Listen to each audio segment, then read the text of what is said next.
We are back live from Manchester, Vermont. Kate Chaplinsky with Josh Fisher, and we're joined now by Rick Travers of Wildwood Berry Farm. Rick, welcome. Thank you very much for having me, and nice to be here. And thank you for bringing us some blueberries and some jam. You're welcome. Hope you guys enjoy those. These are I'm sure delicious. we will. Yeah. Tell My us, favorite fruit. All right. Mine too. Tell us a little bit about the farm. Well, the farm is a U-pick farm. We have 2,000 bushes. Some of them are 6 to 7 feet tall. It's a high bush variety, and it's pretty easy picking. In the 2,000 bushes, there might be 8 to 10 different varieties that ripen at different times during the course of the summer. So we started picking on July 11th this year, and probably will be picking until the very end of August, as some varieties are phased in and some are phased out. Oh, so that's crazy. Yeah, but you have a really Long planned out. season, yeah. The season is kind of staged in with different varieties at different times. Yes. And this isn't always what you've done for a living. No, it's not. I'm kind of late to the blueberry business. Tell us how that happened. Well, I published newspapers of all things in New Jersey for about 35 years. Oh, wow. And I thought the U-pick blueberry business was almost Had a better future? perhaps a better future, but definitely a change of scenery up here. It's beautiful. We've always come to Vermont as a family to the winter sports as well as the summer activities. And we have a daughter and son-in-law who graduated from Green Mountain College. Oh, neat. They live in the area. Oh, that's and nice. So 4 years ago, we were visiting them, and they said, "Oh, you've got to check out this great property that is going to be coming up for sale." And we went to the blueberry farm, and it's nestled in the mountains. You're in the rows of the blueberries. You look up on one side and the other side, and for the Vermonters, it's probably a normal sight. For a guy in New Jersey who was at the shore, there are no mountains on the Nothing shore, like that. Yeah. and there's no trees. And we, within a couple weeks, had bought the place and have been managing it ever since. And it's a great property because the people who come to pick are longtime fans of the farm, and they know more about it than we do. And they're very gracious with giving us good information on how to do things. It's kind of a little bit of a community an institution, in that they families have been coming there with their children for years, and now their children are bringing their children. So it's quite a fun little vacation. Yeah. spot. What's been the biggest challenge, or maybe something that threw you for a loop getting into that? Well, when you first start out and you think this is a great idea, I've got a couple blueberry bushes, then you keep going back. You're weeding the first one and you're weeding the second one, and by the time you get to the 50th one, and you realize that there's still almost 2,000 to go. But it's a lot of fun, and it's really a labor of love. It's fun to take care of these things. They produce a lot of fruit. The bushes that are 30 years old will keep producing fruit for another 30 years. Wow. They have a long lifespan if you take care of them. And I don't want to get too emotionally involved in the blueberry bushes, but they're quite fun to be around. The springtime is a great time because the bees are in there pollinating, and that's a time that most of our pickers miss. But if you go through the fields then and just hear the buzz, it's pretty entertaining. So it's a lot of fun. Did you have any agricultural experience before you got into this? No.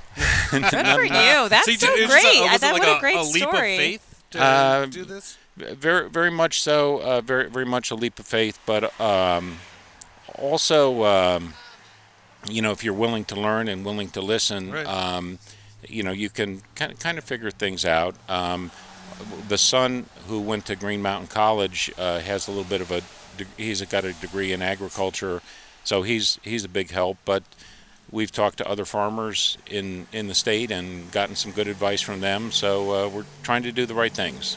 So then, how much of the blueberries are for picking, and how much are for canning and pies? And I would say 99% for people to pick.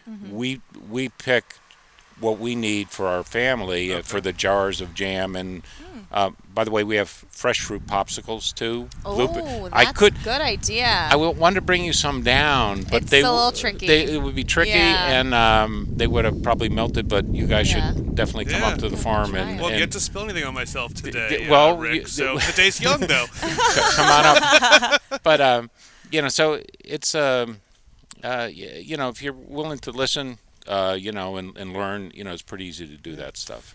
So the jams, I mean, blueberry lime jam. My wife does all of those, Yeah. and she tries to be creative with different things. Everybody can kind of make, the basic ones. Right. So most of our pickers are people who pick like between 50 and 100 pounds of berries. They're freezing them. They're doing their own Right. jams. So she tries to do things that have a little different twist to them. And so they, see them and they say, "Oh, I don't do that," and they'll try those. So now, Rick, we're from Connecticut, Yeah. where we do a lot of apple picking. That's Yeah, that's the sure. big fall thing to do, and you have the basket, or Yes. you just pick it by hand. So what's blueberry picking like?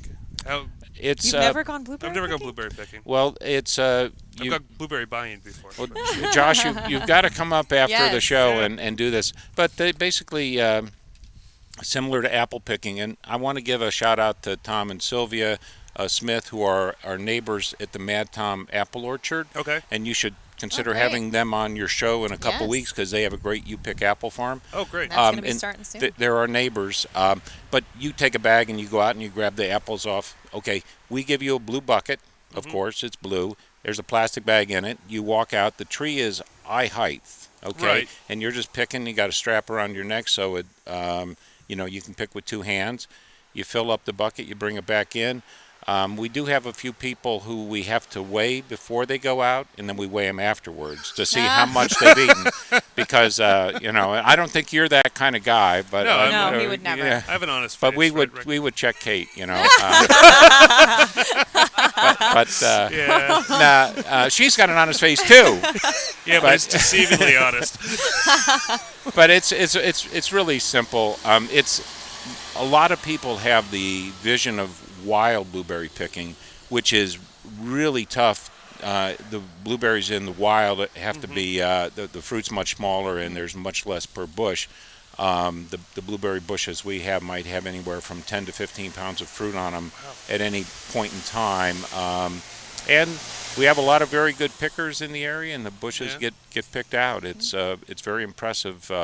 And blueberries are very healthy for you, so Yeah, it's good. so good for yeah, you. people are putting them in their freezer and using them all winter long. When does the season wrap up?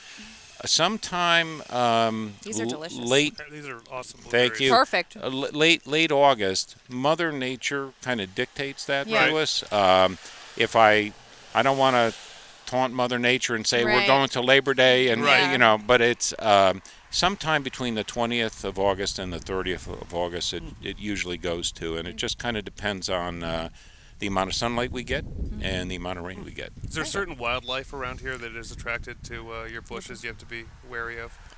Like bears. Bears, deer. We're a smorgasbord for the bear in our area. Oh, yeah? He enjoys coming through every few days. He usually Does he pick up a bucket first before? no, and we don't ask him to. Where does Do you weigh him? where does the bear pick? Anywhere he weigh him? wants. Now we have birds. We have turkeys that come in and eat. They eat off the ground the dried ones. The bear comes in the middle of the night every few nights and he eats that, and then he moves on and he's in somebody's trash can the next Yep. day. But it's an attraction for a lot of wildlife. We don't do any netting. It's just we've got enough, we think, for the wildlife and for the nice, pickers. And we have beehives on the property to help pollinate. We don't spray the bushes, so That's great. it's kind of a little healthier for the bees as well as the people to not have any spray on there. So people can come out in the morning, they can pick right then and there, and they can go right into the freezer. They don't have to worry about washing them or cleaning them or anything like That's that. great. Now tell us again, where are you located and how can people find out more? Well, they just go from Manchester a couple miles north on Route 7 past where the horse show is, and go up Bowen Hill Road a little over a mile, and they'll see some signs on 7 and on Bowen Hill Road, and we're on 297 Mad Tom Road, 2977 Mad great. Tom. Well, Rick, thanks so much. I'm Yeah. jealous of you. This seems like such a cool thing to go. Maybe we to can do. convince Marty to get out of newspapers and go into agriculture. Yeah, you know, I just as one newspaper guy to another, people like to read. You know. Oh no, I know. no. Yeah. And yeah. I read your guys' paper all Oh, the thank time. you. So Thank we just you. have that gallows humor. Yeah, Yeah, that's what it's all And about. we love it too. And so Yeah. don't get me wrong. And this is a neat thing that we do now, that we're able to Yeah. have another voice Broadcasting and, as well, and yeah. share our news in another way. If I could offer to you, if you want another avenue, we need pickers up there. So come on up to the farm. Thanks. All All right. All right. Josh, Rick, thank you so Rick, much. thank you Very- so much. And these are some of the best blueberries really are. I've They're ever perfect. had. They're a lot different than what you get in the store. Oh, Yes. definitely. A lot more. Definitely. Yeah. That's so neat. Well, I hope we get a chance Yeah. when we're here to stop by. Yeah. And say hi. Come on over. All right, great. right, great. Thanks. Okay. All right, well, we're going to step out for a quick break and be back with more live from Manchester, Vermont after this.